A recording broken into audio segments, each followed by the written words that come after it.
Welcome to episode 6 of Chinwag. So this week, after a few heavy weeks, bit sciencey, we're going light-hearted and we're going to go through as many dog sports and activities as you've come up with, Carla. Yeah, I have a very extensive list. I was being a little bit, too excited about it, I think. I wasn't going to use the word pedantic about every single dog sport that has ever existed, but karting is on the list. So can't wait for your in-depth discussion on that one.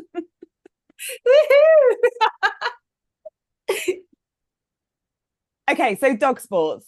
You have come up with a really comprehensive list, and I looked at it thinking, "Oh, I'm sure I can add something." And I think I added one thing. I was like, Did you? I didn't even "Oh, see it. Where is it? it was on the text when I said, what about the dancing one?" Oh, Dancing with Dogs. Is it on So there? No, you added yeah, it. it is there. It's there. It's there. So we're going Yeah. to go through probably a lot of sports that people know: agility, flyball, Mhm. maybe canicross. I've done a podcast with Charlie on canicross, so hopefully everyone's very familiar with that.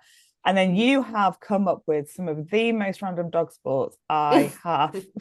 Even I was like, I'm not entirely sure I know what that covers. I So was scraping the barrel of everything I know. And I think, when you're on social media and you have other dog trainers on there, and then you start seeing a lot of them in America and they have very different dog sports. yes, Obviously, they have a different climate. So a lot yeah, of it changes. So they have pools and dog diving and dock diving and things like that. And we don't really do that here because we no, don't have so many pools and warm weather. But no. I've seen dock diving at Dogfest, and it was yeah, definitely a fun event yeah, for dogs. But I don't know it as a sport as such, but I'm yeah. sure that there are people make competitions out of everything, don't they? They Like if do, but that's human competitive nature, isn't yeah, it? totally, totally. So Yeah. we start with the really known ones, and then I will let you take us on the more obscure journey. Adventure. Yeah. I think a lot of these are also known because things like agility and flyball and dancing, they're all shown with crufts. So people who are into dogs, who watch crufts on the telly or who go. Um, I'm working at crufts this year. Very excited. Tell Yes, I people I can come heard. and say hi. Um, they they're shown. They're kind of people understand them. So whether you've done them with your dog or not, um, people I think are a bit more aware because they're there. They're on the telly. So Yeah. And there, do you know what? Things like agility, there are other things at Crufts that are shown, but agility is exciting. yeah. People like fast and Oh, exciting, and I flyball for me. do. I love watching the flyball. Could watch Yeah. that all day, like on Sky Sports. I'm more than happy to sit and watch some flyball. Oh my God, you're braver than me. It makes me stress because I'm really sound aversive. So Agility is quite noisy. yeah, but I don't go to competition level, and that's No, one that's of true.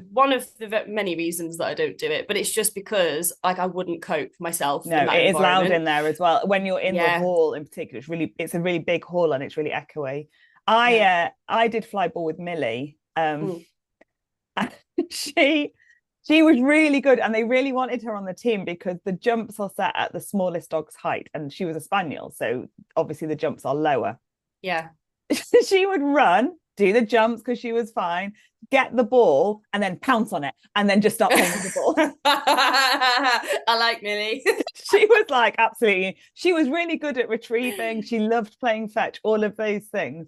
But it was something about the flooring in the barn that we were in. And she Mm. would like dig it and like pounce on it and play with Yeah. it. And yeah, she could have been good. But her joy from the fly ball was running, getting the ball, and then playing with the ball. I was fine with that. They were less fine with it.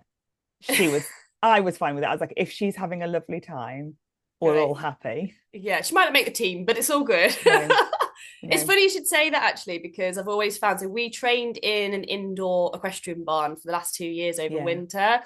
Every spaniel that came through that door did the same thing on the Yeah. floor. It was like, it's soft. Oh my Yeah. God, I can Yeah. get traction on it. Oh my Yeah. God, it moves. Let me Yeah. chase it. And it was so funny. But if I took Millie to the beach or any sand, she Yeah. would just dig a trench Dig. for her Yeah. ball. A Yeah. Yeah. dig and dig and dig and dig and dig. And it was just, I'm sure it was that Yeah. bit, like you say, soft flooring. But she did Yeah. do it a little bit on the grass when we were outside. So I can't give her that as her full excuse. No. But Oh, flyball bless. is fun. And the good thing about dog sports is you will on the telly see your border collies. In flyball, you will see things like lurchery type breeds, Yeah. very long limbed, Long strides. long Yeah. strides. That you don't want to be doing too many steps in between the jumps. You want to be like jumping Yeah. almost immediately. Um, Spaniels because they're quite quick. If they're not Terriers. Quite a lot of terriers, terriers. Yeah. yeah, and often you will see a token small dog in them because they will set the jumps lower for the small dog, Yeah. and then the bigger dogs don't have to work as hard. But Yeah. like all of the sports we go through, some dogs might be more naturally suited to it, but all dogs can do all sports if they have a joy for it. Yeah. And if they're like physically well enough for it. So this is Yes. something that I like, I don't know, I think so much about it as an agility trainer, not in competition. Obviously, people are probably practicing less, so Yeah. building less muscle in between the sessions.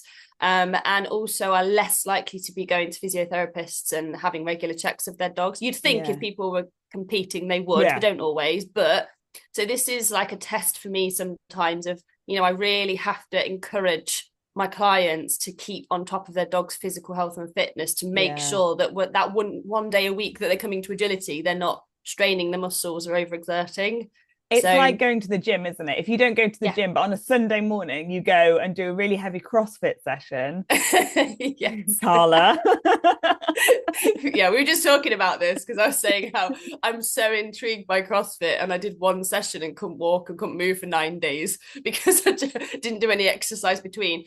Yeah. Practice what you preach, Carla. Yeah, but that's such a good example, isn't it? Or you go, you know, you've Yeah. not been for a run for ages, you lace your trainers up and then you go for a run, and then Yeah. you wonder why everything hurts, or you actually do injure yourself because you push yourself too hard or you do something. That peer pressure of kind of like, I can do that, and then you're like, Yeah. maybe I shouldn't.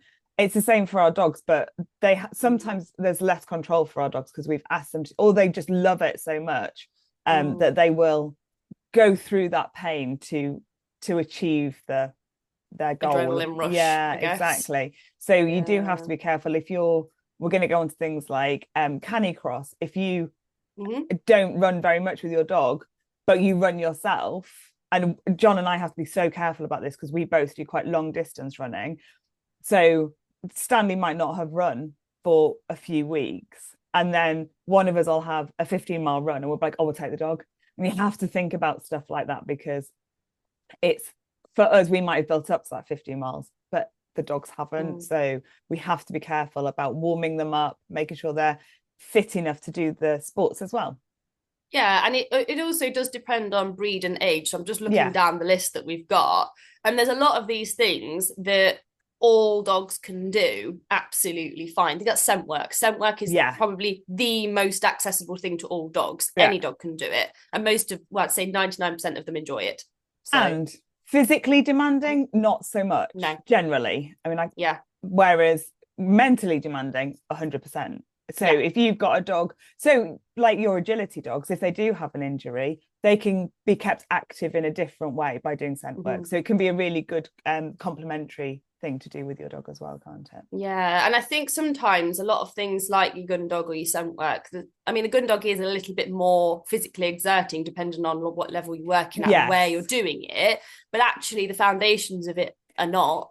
But things like scent work where, you know, you are using their brain more than body, I don't think people always value it so much. And I think because they when their dog's running and their tongue is hanging out and they can physically see that their dog has been exercised for the day, they're like, this is worth my money, this is worth my time because my dog is exhausted.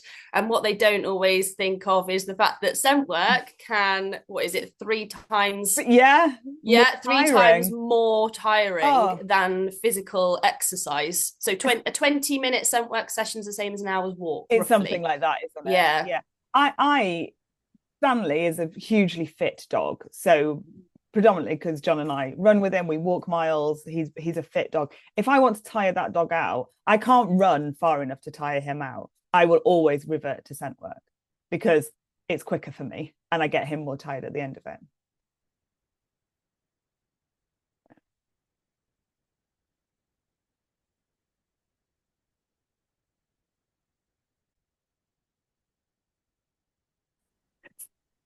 So definitely looking at mentally tiring our dogs as well as physically tiring them. It doesn't have to be, like you say, just because they look exhausted and they're panting and they've been running around for an hour doesn't make that's better for our dogs.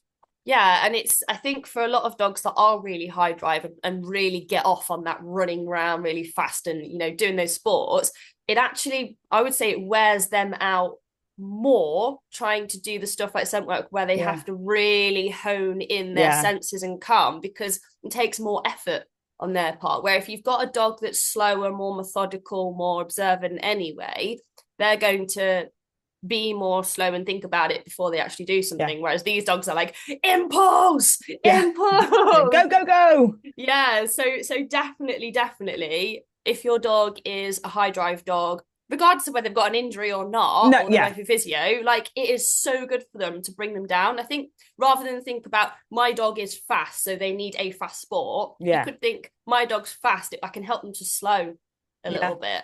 So it is that. And I also think having the ability, because not everyone has access to agility kit on tap, they might go to a lesson once or twice a week, but in between you need to do other stuff.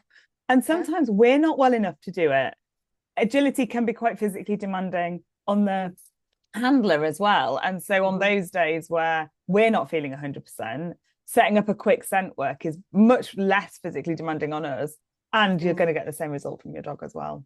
Especially on even days that you just can't walk your dog because time or weather or how you're feeling in yourself. Yeah, definitely. And you can do scent work absolutely anywhere. It's so good to take with you. Exactly.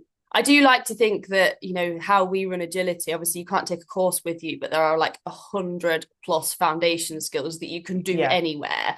So I do tend to, when I've got my one-to-ones that come every week, obviously they don't have equipment at home. No. So I give them things they can do with a broom handle and 2 pots to make a jump. And we do those skills that way. So there are ways that you can make it work. If you do agility, you don't have to have the equipment at home. There are things you can do to help your agility. And even just like waiting, just getting yourself to some impulse control. So you know those basic skills that all dogs really need. So start line weights are like one of the hardest things ever. If your dog has got a solid weight at home, brilliant. But sometimes you stick a jump in front of it and you watch how that changes. I'm gonna get over it. Yeah, it's well funny. So I think I did a podcast with Charlie all about canicross, so that's been well covered, but there's also a similar thing but on a bicycle, isn't there? Bike touring. Which she's just started doing. She has just started doing. She was covered in mud head to toe, which is just absolutely what she loves. So it's a hard pass from me. I like control, so to be on a bike where I'm not good at cycling anyway, and have a dog pulling me, I would just not cope. It's not for me for the same reason. I am too much of oh might go wrong person. Yeah. Whereas with running, I definitely feel like I've got more control. I can just grab the lead. And you can't do that on a bike. And I have seen people do it, and it looks phenomenal and looks so much fun. But, you've got to want a certain level of type 3 or 4 fun. I think 29 fun. It ain't type 2. It's not type 2, and type 2 is my favorite type of fun. Yeah, it is. That's why I said 3. So I don't know, maybe it is type 2 fun. It's not fun in the moment, but afterwards you're like, wow, that was loads of fun. I don't know, maybe it was. In my head, type 3 is like, it's actually pretty damn dangerous, and I love it. It's terrifying in the moment, but I love it. Yeah, maybe. It looks exhilarating. I don't have the right dog for it. Stan would not cope with this. I don't think he would cope with the bike chasing him. I don't think he would cope with that feeling either. So I don't think it's for him. And I think knowing your dog for all of these things is vital. Yeah. Maybe he would. I would not love it. One way or another. One of us is not loving it. I think I could probably manage cycling with a dog free running. Yeah, that could be fun for both because you can hit the same sort of pace. Yeah. Whereas, to be attached, no. No, what what if they saw something, or what if something scared the dog and they bolt? There's yeah. But I guess you train them. You train them to cope. You do. Yeah. And canny dogs will manage it better than anyone, because canny dogs have got ignore the thing, carry on. Yeah. Ignore the thing, carry on. Yeah. Everyone I've seen doing it, they definitely start as a canny crosser. Yeah. And it's obviously just not quite enough for them running 3-minute kilometers. So then they up the game. Yeah. I wonder what their speed is. I wonder I wonder what the fastest bike during 5K is. I don't know. I'm too scared to find out. Yeah. And what becomes faster, the bike or the dog? Well, I think the bike would always, especially downhill. Yeah. Are you Googling it? Yeah, I am Googling it. Keep talking. Okay, so canny, we've gone through our list. You've got things that are also physical, but not quite to the same extent. So you've got things like parkour, which I like. So we've got Shane locally, who is a dog behaviourist, and he does parkour sessions. So they're not quite jumping from hay bales and over buildings, that level of parkour, but they are thinking about dogs using their bodies. So it's pause on something, it's can you step over something, can you get confident stepping inside something, and it's just getting them to connect their brains with their bodies. And I think just like free work, those of you that have heard of it, it is very much helpful for dogs that struggle with confidence or struggle with anxiety, because again, like with a lot of human sports, you're putting your brain and body together and you're putting them back into sync again. So I do think that dogs really benefit from things like doing doggy low-level parkour and free work for that reason. I use it all the time, but using the environment. It's definitely not formal in the sense of we're doing a course, but I'll be like, can they walk on this wall? Can they walk on this bench? Can they jump over this? Can they go under that? Can they put their paws up on this? And it's just adding small elements of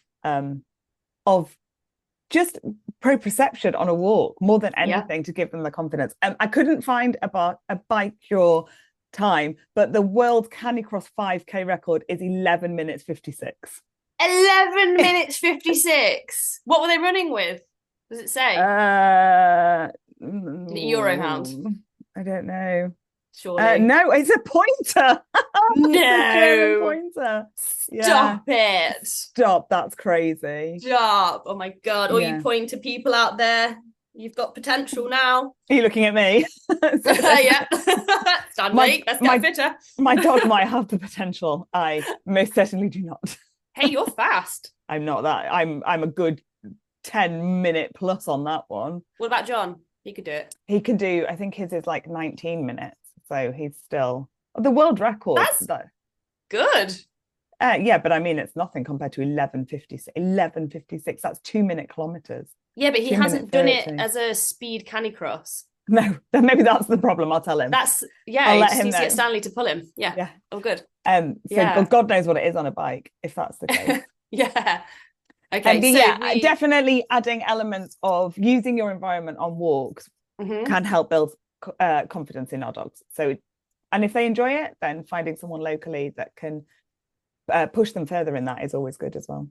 Absolutely, yeah. And you kind of mentioned it briefly, but hoopers is quite a big thing over the last few years. I want to say probably the last like 6 or 7 years, it's been a growing thing, and it was developed, I think, initially for agility dogs, but as like a ground level kind of jumping sport. So it's something that was just a bit more accessible, where you could still work on distance handling and those sorts of things. Yeah, so essentially it's like half a hula hoop, isn't it, in the ground. That's the way I always think of it. And then you're teaching your dog to go in direction, so go left under this hoop and then go right under that hoop. And so they use 3 things in hoopers, I think, generally.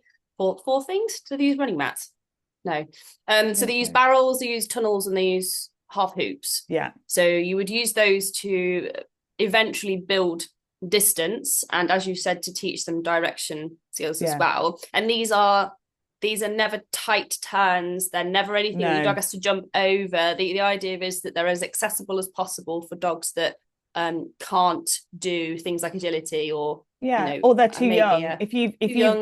If you've got a puppy and you're hoping that they're going to be an agility star, this is a good place for them to start building foundations before they can start jumping. Absolutely. And we also but it's fun on its own, even if you don't want to do Yeah. agility. It's a fun Yeah. activity for dogs. And it can be more accessible to humans as well. Yeah, Because of not... there's an easier element of distance handling in there, Yeah. which means you don't have to run quite so much as you do for agility. Yeah, that was my problem when Stan and I did agility. He's so fast. So I can imagine he is, yeah. We had to work a lot on distance handling because Yeah. he was there and I was like, Yeah. wait for me. Don't Yeah. come in.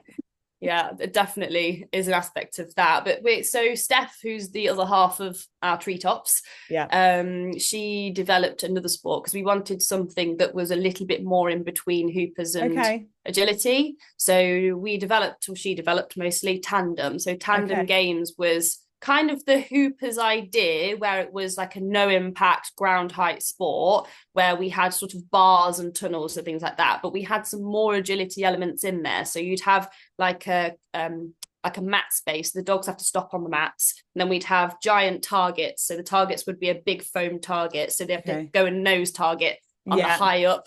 So this was kind of head height for the dog. So we just tried to incorporate more agility skills in there for dogs that had come from agility that were kind of retiring and coming into something else, so they still got to use some of those skills. So that's really good and alive over summer months, so that's a good fun thing to have in. Definitely. And then we have things like swimming, which a lot of dogs love. And there's like duathlons that you can do with your dog as well, where you swim with them and then run with them. So that's cool. That is fun. If you have a dog that swims, unlike me. Yeah, and runs. I have a dog that runs, but he thinks swim. Water is very wet. So I mean, he's quite a fluffy dog, a hairy dog, isn't he? Yeah, he would watch Millie go in the water and be like, I don't know why she's what. Have you seen her? Look how wet she is. She's like, I'm a spaniel. She's like, I'm in the water and you can't get me out. So she would have been spaniel. I'm amphibious. I worked with a Newfoundland once. I've worked with loads of Newfoundlands. I love them. They're one of my favorites. Like if I was going to have a giant fluffy dog, I think it'd be a Newfie because I just love them. And they said that they would go to France with this dog, and they would want to go swimming in the sea, and then this dog would just try and save them constantly, so they couldn't do it. So they'd swim, and then the dog was like, "Oh my God, you're going to drown! Let me drag you back to the safety." It's a stressful experience for that dog. Yeah, the dog was really worried, so they couldn't go swimming with him because he would just save them, and they were like, "I can touch the bottom, I'm fine." So for some dogs, like our natural swimmers, so Newfoundlands naturally got webbed paws because they are swimming dogs, but also they are rescuing dogs. So as much as they had this vision of swimming with their dog in the sea, that was part of their like life plan with this dog, and the dog was like, I just can't cope with you in the water. When your dreams are crushed because your dog loves you so much that they just want to save you. Well, there's worse problems to have. Worked on kind of overcoming it.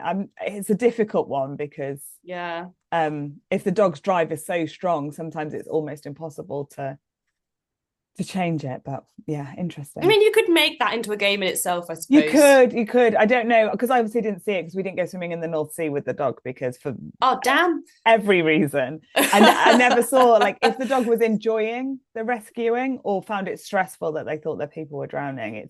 I think if they were enjoying the rescuing and not stressed, then you could one person could hold the dog, the other could swim out, and then they could bring them back. But if there's stress, then definitely don't want to do it. But you could say that the same with any sport. 100%. Yeah, and you do. This is another thing that I just really struggle with any of these listed sports that we've got, where they become really competitive, because I feel like the human element of competition often very much overrides the dog's mental state. I agree. I also think about that when I never get into the main ring at Crufts when I go, because the queue's insane and I'm not overly bothered. I'm not overly bothered about it. But I have been in there a few times. And I do worry about the dogs who have been training in a barn over winter with like maybe a one-to-one session or on their own, because when you get to a certain level, you don't necessarily need instruction, or in a class with like 5 other dogs and they're just taking their turn.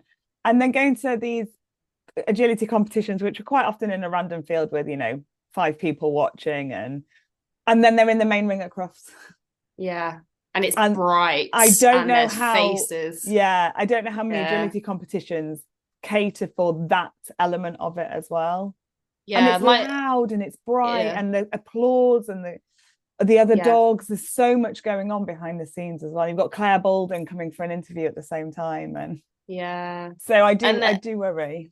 There's also the element that I always think of is because it is technically an international event. They have traveled on crates on planes to get there, which is stressful in itself, and then they're running while stressed. And in agility, that is one of my other massive things that I always am thinking about, even though I do low level stuff again, is that if a dog is already stressed and they're entering a ring to run run, they are so much more liable, susceptible to injury because their body's so tense. So that's one of my other problems, is that, you know, are they already so high, you know, high in stress, and then they're having to add stress, and then are they going to injure themselves, and then is there enough time for them to cool down between, you know, events that they're running? I don't know, maybe I overthink it, I may be cautious, but I don't know enough about the behind the scenes bit of Crufts in that regard to be able to really comment on how much the dogs are aware. But generally, agility competitions are in a field. Yes. And Crufts is not in a field. No, it's not. It's like in the exact opposite of a field. So it is an interesting one. And we have got quite specific sports that are generally targeted to specific breeds, haven't we? Like our herding dogs do herding competitions or games. Yeah, definitely. So you've got things like tribal, which effectively is just a giant ball and the dogs herd them into goals and you cue them to do it. So it's kind of like I've never taught it and I've never actually been to a tribal thing, but I think it is basically herding, and they're herding into goals and you just cue them to do it in different directions. So it is like a come by away, pretend the balls are sheep kind of thing. And there are the kind of traditional sheepdog trials as well, aren't there? Of here's 10 sheep and they're in this pen and now they need to be in that pen. Yes. Go. Yeah. What was really funny is I bought they train them with, you know, the exercise balls, the big squashy ones. I bought one for my sessions so that I could get dogs first practicing nose targeting them, because I wanted to have a go tribal. My dog bit it and popped it. Oh no. 5 minutes in the field and Charlie was golden retriever. He was like, oh my god, what a toy! So exciting! Bang! I was like, oh no, that was a shame. Never mind. Yeah. So that didn't work. But herding as well. Obviously, you do actual herding sports. So if you've got a border collie or, you know, whatever, and you want to take them to actual shepherding, herding, you can do that. I know very little about it for somebody that works with a lot of collies. I've seen it on, what was it? There used to be an old program on the telly and it was all about stuff like that, like in the 80s, 90s, showing my age now, but there was One Man and His Dog or something like that it was called. But no, I haven't done much around it. I can visualize it in my head, but it's not a me sport. I'm a little bit scared of sheep, so I'm probably never going to get into it. I'm fine as long as I don't have like a lot of them staring and stamping at me as I go through a field. Well, that's quite scary, isn't it? Death by sheep. We have a really high percentage of our treetops clients as collies. That are stemming, sort of sitting on the fence between reactivity and just being a neurotic border collie that needs to stop things. So we'd spend a lot of time working with those clients trying to decipher which side of the fence they're actually on. So we have developed a whole border collie section where it's all herding games and stuff on there, which is really good fun. Collies are an interesting breed because they are super clever. But with that comes a lot of problems because they do need an outlet, a positive outlet for that. Otherwise it almost eats away at them, doesn't it? It's I think there are certain breeds where if you don't employ them in some way, they go self-employed, and that self-employment is either really good, like if you're a farmer and you've got a Jack Russell, if they go self-employed, they're bred to be self-employed. Fantastic. Yes. So they go off and they rat on their own, and that's helpful for the farmer. If Yeah. you've got a collie, a border collie, who's like 18 months old, and you haven't done anything with them that is like mentally stimulating or to do with herding, if they've got really strong herding genes, Yeah. they're going to go off and find stuff to herd, and it's probably going to be cars and ankles and Yeah. your other animals, and you're not going to like that. Yeah. Cars, so many Yeah. cars. So Yeah. many cars. And they're not made to be around cars. No, like... and cars are not ideal to be herded. No. They're not the number one thing. But yeah. No. They don't and stop when they don't you try stop. and They don't pay any attention to a border collie. No. Yeah, and also you'll see if you walk in a group and you've got a collie, they'll quite often just like round you up, make sure you're all together, and then go off again. So I do think if you're thinking about getting a collie, or you have a collie and you're finding it hard, it is about giving them outlets, whether that's agility, whether that is herding, whether that is obedience, whether it's heel work to music, scent work, anything. It's about occupying that brain space in a way that's productive for them. Yeah, and I think actually if you have a collie and you're seeing what you think is reactive behaviors, but you don't know, do that first. Yes. Before you work on reactivity, just check and do herding games, stalking games, flanking games, all those things that are very border collie and tuggy and flirt pole. Do those things and just see if they alleviate the problem before you actually try and work on reactivity, because it might not be reactivity. It might be that actually they are just like, I need something to herd, and things are moving and I need to stop them. And then if you give them the outlet, they don't need to do it by going self-employed. Yeah, absolutely. Okay, we move away from border collies. We're getting a lot of limelight. Let's move on to something else. Karting. Tell me about karting, Carla. God, I know nothing about it, but I wrote it down. So basically, I think your Rotties and it's usually your stronger dogs that are kind of made for really tricky terrain to be strong and to be able to pull loads. So people do say give them, and I've seen it before where people put, you know, those big backpacks on dogs and they put heavy weights in them, which I'm not a massive fan of, because actually it's just, you don't know if you, most of them don't do assessments of the dog's bodies before they do things like that. So I'm not a fan. But cart pulling, you know, if you're...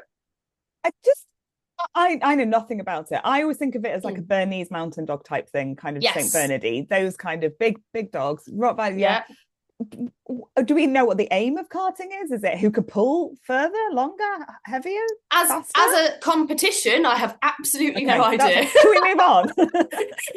But I think it's a kind of, these dogs, you know, especially like you said with the super large breeds, were bred to help people that live in mountains to do those workloads. So I guess it was just people trying to find a way to put that in.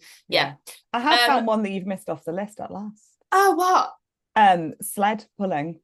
The huskies. I was going to write mushing on there, but I thought you can't really do that in this country. So no, but people do. Somewhere around here does it. It's actual mushing. Well, not on snow. Actually, in the we're not that far north, but you know, like on they're like skis with wheels on the bottom or something. Yeah. So it is there. Oh my god, I found. Oh my god! But yeah, I think it's further north, but there is a husky. They breed huskies and they run them and stuff. So I think I would like to do that one. Would you? Yeah, I think that would be fun. Have a whole pack of huskies out in front. I think I would feel a lot more controlled with that one. But I would want to do it on the snow, like in Norway. Do you know what I mean? Under the northern lights. It's a whole thing. It would have to be a whole thing. It's a whole setup, like the perfect. Not just around Dalby Forest. No. Oh god, it could go so wrong. So we've also got the kind of quite precise dog sports. So your heel work to music, classic obedience, those kind of very specific movement based sports. So I've put these in a section together because of that. They're all about control. So this, I mean, what have we got in there? With monduring, obedience, I guess the ringcraft sort of is heel work to music, freestyle. Those things are very much like precision based things, Yeah. aren't they? Yeah. So Yeah. they're very much like, I think they're like the human need to control and to like seeing the dog be able to react and Yeah. move. Yeah. So you've got those sorts of things. And those are really good for dogs that are like, I say, like desperate to please and work with their humans. What can I do for you more? What can I do for you next? What more can I do for you? Yeah. So typically you probably see quite a lot of like Mallees, especially in like monduring and obedience. You do see that. Yeah. Monduring is like protection-y type. I'm trying to think how to explain it. It's very protection type training, isn't it? There's bite work in there. There is, but more than the bite work, there is not biting, which I always think is the more impressive skill. So you'll have someone in a full bite, what's the word I'm looking for? Bite suit. I was going for costume and I knew costume wasn't right. And then I got stuck on it. You can tell we don't work in this area. Yeah, this is not for me. And you'll have someone pretending to attack them and the dog has to hold off until they're told to. And it's very, very precise and takes a lot of work and a lot of precision, a lot of control over the dog. So, but it's a very specific dog that you need for that. Yes, definitely. And it's all about impulse control. It's all impulse. Yeah, 100%. Yeah.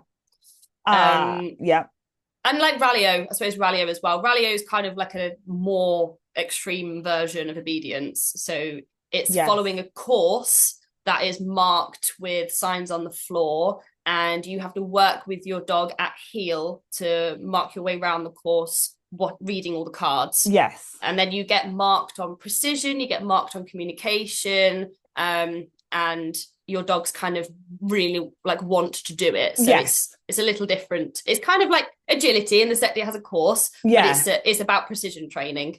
But so you said it was more precise than obedience. I think that it can be more relaxed than obedience as well. So I think it can, if you want to go to like the upper echelons of it, then yes, it has to be very, very precise. But I've also used it in classes loads as a more relaxed way to work on our heel work, to work on our basics. So it can, I don't want to put people off by if they've seen obedience with the dog like its head at a like whatever degree angle, staring up at their owner, stopping, and it can have quite a relaxed Rallyo experience as well, where you're just enjoying time with your dog. So it can be, I suppose, like all of these, can't they? You can take it as far as you want, or you can just have some fun with your dog doing agility, or you can be really precise about it. Yeah, there's a competitive to element, as far as I'm aware, to all of these sports. So depends what you want to do with them. And like, even with gun dog's the same. I teach gun dog, and it's a pet dog. Yeah, gun dog, and we have fun with it. And if the dog wants to piss off with the toy, fine. Then it's funny. I had a client the other day. Oh, what breed of dog did they have? And I suggested gun dog training would be really good for them. And they're a Zoom client of mine, so I can't teach it, it's too far away.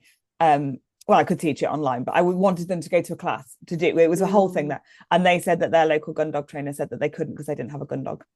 And I was like, as if you have to have a spaniel, a Labrador, a retriever to do gun dog. You can have a terrier. What's the breed? That's going to drive me mad now. But and I was like, oh, let's look for a different trainer, like more inclusive. We had a terrier in recently, which is really funny because like they can do it, but what you found with the terrier is obviously once they've found the thing and then they want to kill it. Yeah, so they'll just rag whatever they've got most of the time, or they don't want to chase it because it's not moving. So you have to, like for her, we had to throw it out immediately, let go. Because if it wasn't moving, she was like, well, I don't want it. Yeah. So that like gun dogs will access it more easily, but it doesn't mean that you can't do it if not. So I had a collie cross terrier that came in and did it, and he's pretty good at it, to be fair.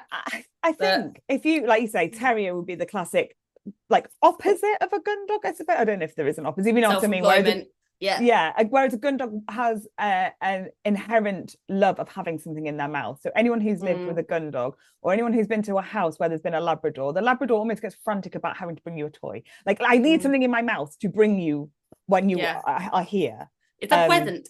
I got it in my mouth. You're not having it, but it's in my mouth. I used to have a golden retriever, and we used to have like receipts in our car. So when we came home, she would run out and you'd have to give her a receipt, and then she'd run inside with it every day. Helping you with your self-assessment Yeah, every day. 100%, 100%. So whereas a terrier is very much like, I have something and now I want to rip it into as many pieces as possible. But you just make it work for that breed of dog. Just because they are a terrier doesn't mean to say they can't get an enjoyment out of their bit of gun dog that they love to do. Yeah, and it's not to say that some gun dogs don't run off and try to kill whatever you give them. They do. Dig a hole with it, as my spaniel would, you know? Yeah. Or the other thing, part of it is if you've got a gun dog coming to gun dog sessions and they've got some history of anxiety around items. We spoke about this before, because their humans have tried to take it off them as a puppy. You get resource guarding with them, so they pick it up and then they're like, absolutely not, you're never having it again. And then you've got to like rebuild that. So you know, nobody's perfect for it, but actually it is made for gun dog breeds. So and then you could get a pointer, think about doing field trials with them, and then have a pointer that has absolutely no interest in having anything in their mouth at any time, and teaching them just to hold something. Took 6 months, and we gave up on that dream pretty quick, because life is too short. And if a dog does not have the joy, what is the point? Yeah, teaching them to hold some things like the most like frustrating thing in gun dogs, because it's kind of everything it encompasses. Yeah. I thought you could do flushing. You could flush for 6 more months.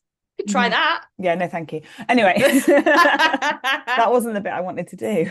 No, fair enough. So I think with all of these sports, I think we've been through them all now, where it's about finding what your dog naturally loves, and then finding something that helps them have that joy in their life, isn't it? It is, yeah. I think that the big one we've missed that we haven't talked about, though, is man trailing. Oh, yes, yeah. I think that is like a really important and big sport now, or activity. Have to be something competitive. And again, it's something that is an open door for all breeds and dogs, and is something for reactive dogs that is like huge. In about 2 weeks' time, I've got a podcast coming out with Rachel Rogers, who does UK man trailing, and it's about her dog finding a capybara and how she uses it for reactive dogs. So I've got, for anyone who is interested in man trailing, there is a deep dive coming out. I think it's coming out on the Monday after Crufts. So perfect.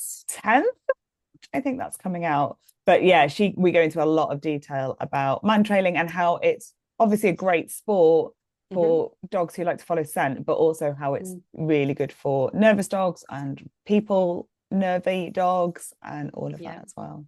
Perfect. I will look forward to listening to it. That'll be really good. Yeah, she's a really good. Fabulous. Well, that was more upbeat than last week. So that's really good news.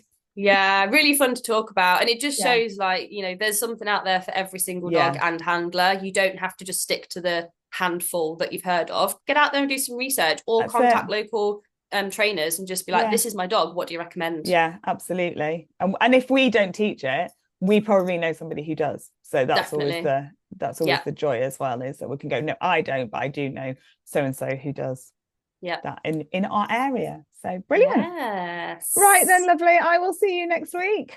Will do. Bye.